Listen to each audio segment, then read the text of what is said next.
The epoxy is dry. The rocket is ready. We can either paint the rocket at this point or we can put the recovery system. So the recovery system is in step 21. You'll start with your heat shield. It has a little buttonhole here at the one corner. Take your knife and run it through to open that buttonhole up so that you can slide the shock cord through. And I'm going to put it through twice just so that it doesn't slide around as easily. I'm going to slide it all the way down to here. In step 22, we're going to take the one end and we're going to make like a 5-inch wide loop in there. And I'm just going to do an overhand knot right here. And I want to get that pigtail as close to the edge as possible. And pull that tight, pull on that end so that that knot is nice and tight. Okay, so make sure that this hole here is big enough to go over the nose cone like that. So now we also want to make another knot, another loop, about 3 feet away from the end. This one's going to be a lot smaller. This is going to be where we're going to attach our parachute. So I just made an overhand knot right there. And it's approximately 1 inch long, but as long as the shroud lines for the parachute can fit through, it can be a little bit smaller if you want. In step 22, also, we're going to take a piece of the heat shrink and I want to cut off a piece about 1 inch long. So we want to have it longer than the little pigtail here and then cover the knot.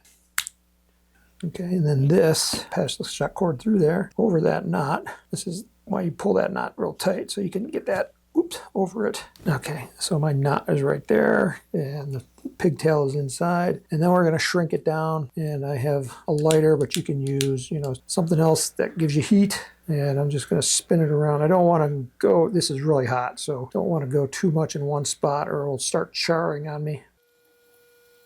This heat shrink that we supply also has some adhesive on the inside of it. So it is going to grab really tight. And if you had to try to pull that heat shrink off, you'd have to cut it and try to peel it off. Trust me, it's really hard. So step 23, we're going to take our nose cone and our loop here. So we're going to take the loop, we're going to pass it through the loop on the back of the nose cone.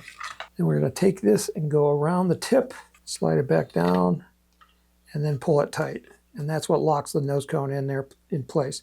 Step 24, we're going to take our parachute, we're going to open it up. We want to get all of our lines uncrossed. And you'll notice on the apogee chutes, the lines, there's a corner here, and then the ones in the middle go across. So it lays across your hand like this, and none of them are twisted, which makes it really nice to install because everything is nice and even.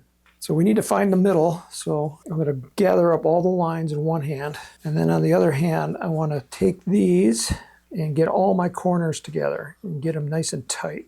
And then hold that. I'm going to press it against the table here and get all the ends like that. And so now this is our top. Hold that. Don't let that go. Now where the parachute attaches is right there.